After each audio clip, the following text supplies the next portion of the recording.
The not so fun times are ready to start. I've had some great times. The last segment of this little trip has been, I bushwhacked from Dunstan to the northwest and got to Walking Stick Lake, and then pushed out 3 or 4 more portages over toward Carroll Lake, but I didn't quite get there. My time's running out, so now I'm to exit the area and get back down to Carroll Lake in some good water and going down the Walking Stick Creek. Ty, in his journal a number of years ago, came through here in high water and he sailed through here with no problems, but as you can see this morning, that's not the case. I've already lifted over one small pile of rocks, and I know from my scouting the other day that I've got one more little pile down this way, and then the beavers have the water backed up enough that I'm good for a half a mile. Problem is, it's 2.5 miles as the raven flies to real water, and I know that after a half a mile the creek runs dry and I'll be plodding along pulling my canoe through the little trickle of water there is. Now, in a good year, this would be a good trip up through here, but this is an extremely dry year. The water levels are low. I want to push down through just to document and see how tough it's going to be, because it does allow access into the beautiful Walking Stick Lake and really a lot of nice country up here. We are now past the last obstruction for a while. From now on, for the next half mile, the beavers will have a number of dams, but they're going to allow me to cruise through this beautiful creek until my water runs out, and then we'll deal with that. As you can see, there's a whole valley of the Walking Stick. Get a lot of rock outcrops like this even as we go down this creek. Got a good early start this morning. Plan is, even though it's going to be a grueling long day, is to have a good time out here. Very deceiving, all this water that's been backed up here. What I'm going to come across in a short while downstream when the beavers have not been doing their job. You never want to complain about a beaver dam. This is what they do, is they hold back all this water, and a lot of habitat and good travel.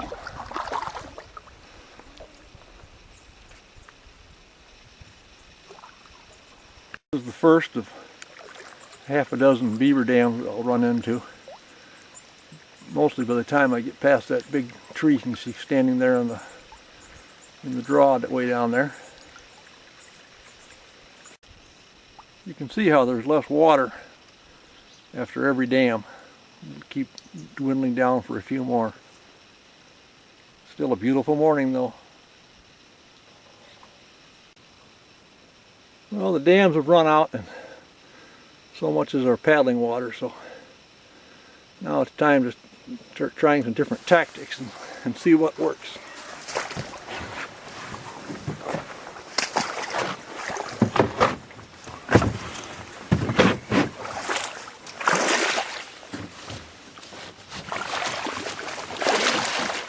This is option number 1.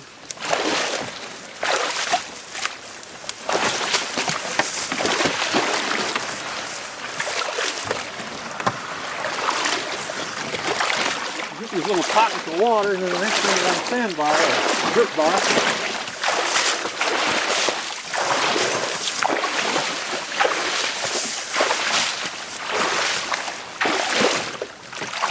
Things like these, it's too much work to try to paddle your way through.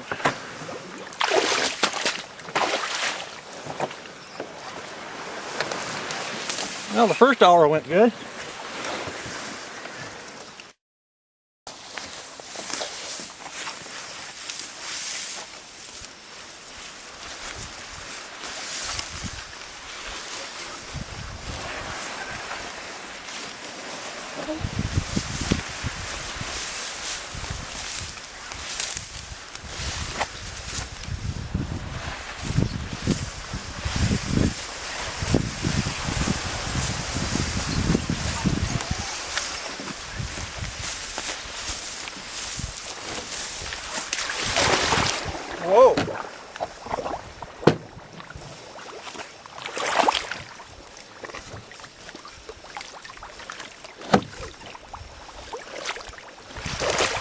why I'm going to try and pull with that pole like that.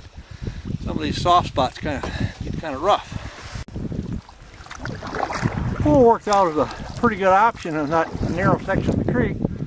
I've gone a few hundred meters and now the character has changed again, and I'm back to a little more water and wider, and I got my paddle back in. So there's a confluence of another stream up here, another 400 meters, and my hope is that that'll add enough to put me in good shape. Well, I think the beavers have been working up ahead. There's too much water here to be natural, but I'm thankful for them. I'm also thankful for the beautiful scenery along this creek. It's a very nice passage through here, and just better yet in high water. I was on Lars Creek the other day and it was so low, and I was down in the channel so far that it got kind of boring pretty quick looking at grass sidewalls all the time.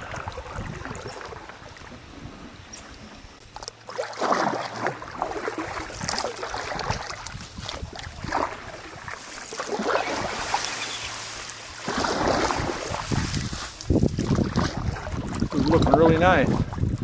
Beavers have things backed up. It just might be coming up on my confluence.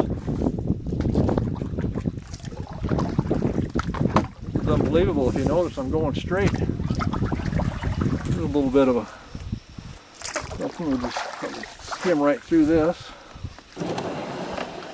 Not quite. The other day I bushwhacked west from Dunstan Lake, and after about 3 portages I came to what's called Echo Lake. It's not marked on the map, but it's called Echo Lake, and it's a big sprawling multi-fingered lake that looks just fantastically beautiful. And this stream flows out of it about 2.5 miles away up this stream, about like the one we just came down. But I've never traveled it yet. When I looked at it, it looked pretty dry, so I didn't go that way, and I chose to do a couple portages and come out on a walking stick and then bring this creek down. But in high water, this would be another option to get up into the area. I had to take a peek over the top of that rock pile and beaver dam, and this is looking upstream.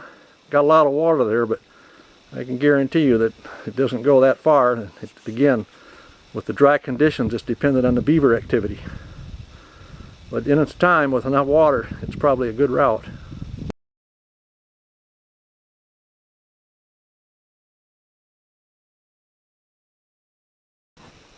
The width of this passage now, after that confluence with that creek from Echo, tells me that normally there's a lot more water comes down that Echo stream than from walking stick. So Ty had mentioned in his journal that it got a lot wider at this point.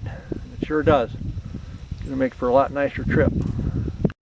Travel like this was beyond my wildest dreams when I left this morning up there in that little rivulet.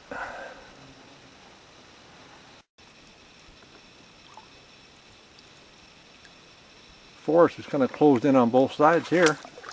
I just had an otter go scampering through the trees away from me, but it's been a very varied terrain coming down through the Walking Stick Creek.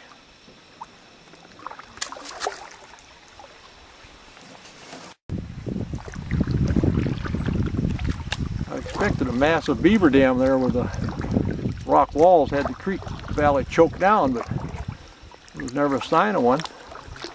There's something holding back all this water.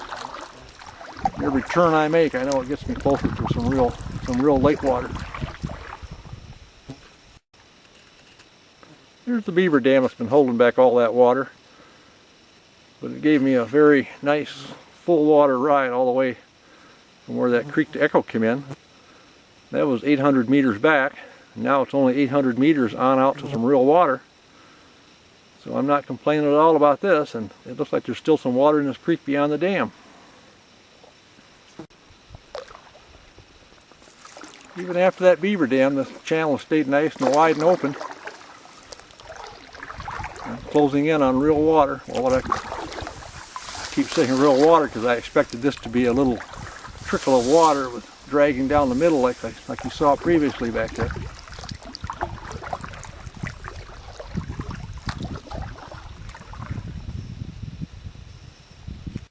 Yet another beaver dam, plenty of water beyond. I think we're home free now. Still have a long way to go, but it should be a lot of mostly bodies of water like this all the way to Carroll Lake. The actual little stream is behind us, and it went just excellent.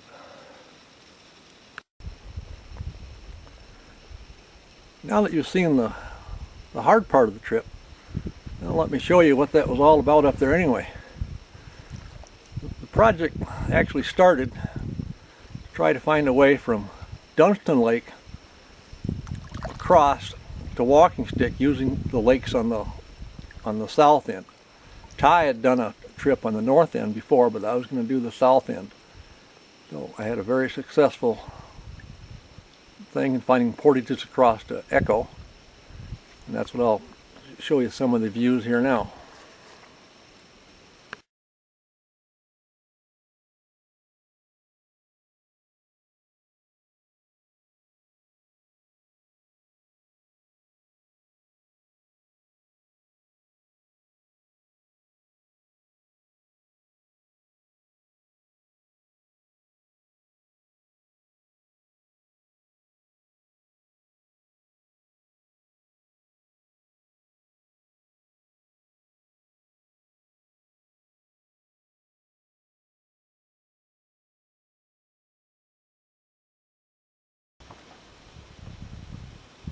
When I got to Echo Lake, I found it to be a beautiful spot.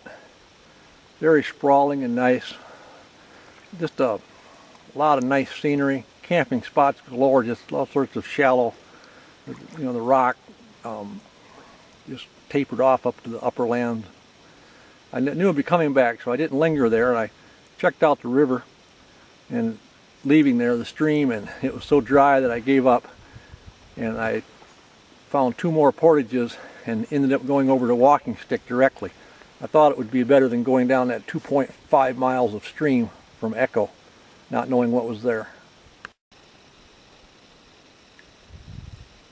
When I got to Walking Stick, found a real nice camp. I'll show you. Then I checked out the creek and explored the lake. Saw a big moose, probably saw a caribou. Then the next day I worked on some portages, scouting them out, going west and then north. And I got up to the lake, one lake south of Moosakon, and there's a creek that runs from Moosakon from that lake. So I wanted to check that out sometime. Then studying the maps, 4 more portages to the west, and I'm on Craven Lake. So that's probably the future. The best thing about all those portages I found and walked was that it's all barren rock country like this, very sparse trees. So I was able to lay out a cairn trail so they can be easily followed. This winter I'll get some stories written up of how to travel them, and I'll have the GPS coordinates at canoestories.com, and those trails can be traveled by most anyone right now if you like a little adventure. And then that brings me to this point. I'm just working my way out to Carroll Lake, and the scenery and the beauty, it just continues all the time.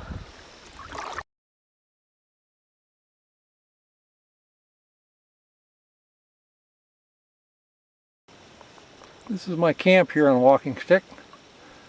Got in here, bushwhacked in here last night about an hour before dark and spotted a little flat spot up on top and a bunch of blowdown. I got up there and got camp made. And this morning I was kind of amazed with a little bit of elbow grease. Turned into a fine campsite with wonderful views because it's up high and a great bluffs across the water. Got enough space up there for 2 or 3 more tents. If you're a cliff diver, well, take your own chance, but there's a deep water and a straight wall right over the edge. Be my home for about 4 nights on this trip.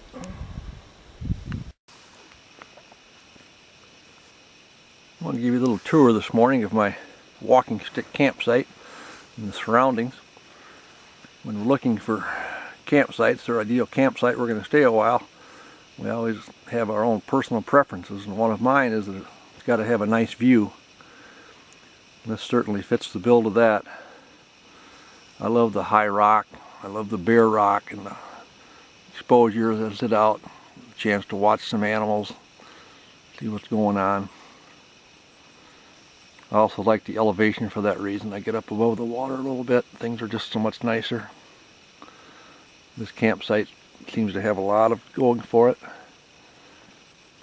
It's up high. There's a real nice canoe landing right down there with elevated little terraces, so different water levels. It's still going to work out fine. As I swing around now, here's my new Aries X-Ped tent, which I am very satisfied with. There was no threat of rain last night, so you can see I had the option of rolling up the part of the top. It gave me a chance as I woke up during the night to see some northern lights out on the horizon.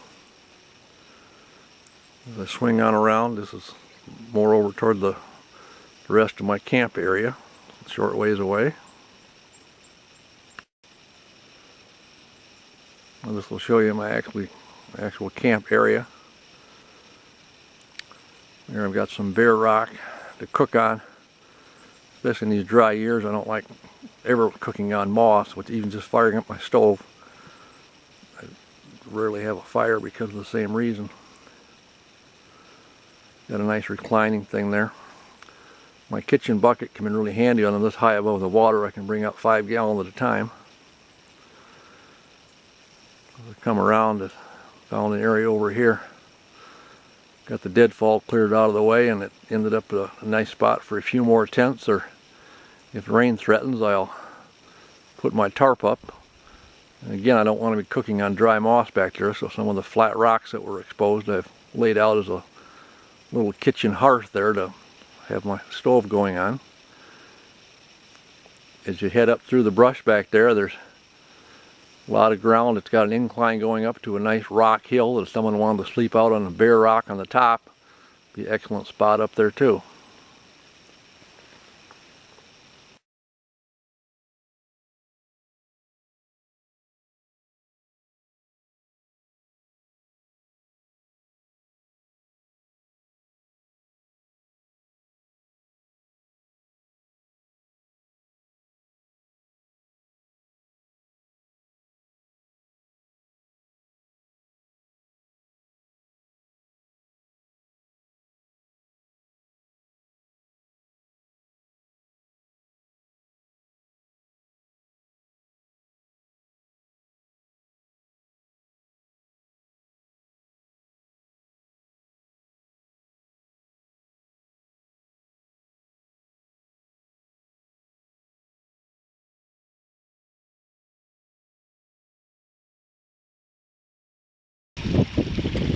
This creek is draining quite a large watershed by now, and as I said, it's a dry year.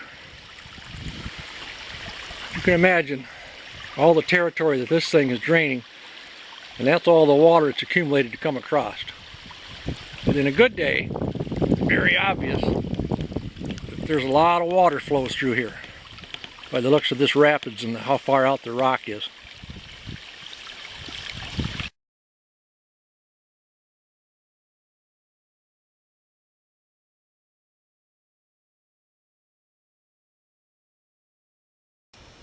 After the winding creek, I had 5 rapids that I just walked down the dry rapids, but there were trails around them. 5 times I had to get out and crawl, or not crawl, but just walk along with pull the canoe through a little shallow. But it was a very successful trip, and I agree with Ty that I can't believe this hasn't been used by other people in the past. I was saving this favorite Cliff Bar till the times got tough, but they never did, so I'll enjoy it now as I finish my coffee and head out into the semi-civilized world where I might actually see someone. When I finish that Cliff Bar, I'll be heading over to Glen Lake for our first annual solo tripping rendezvous.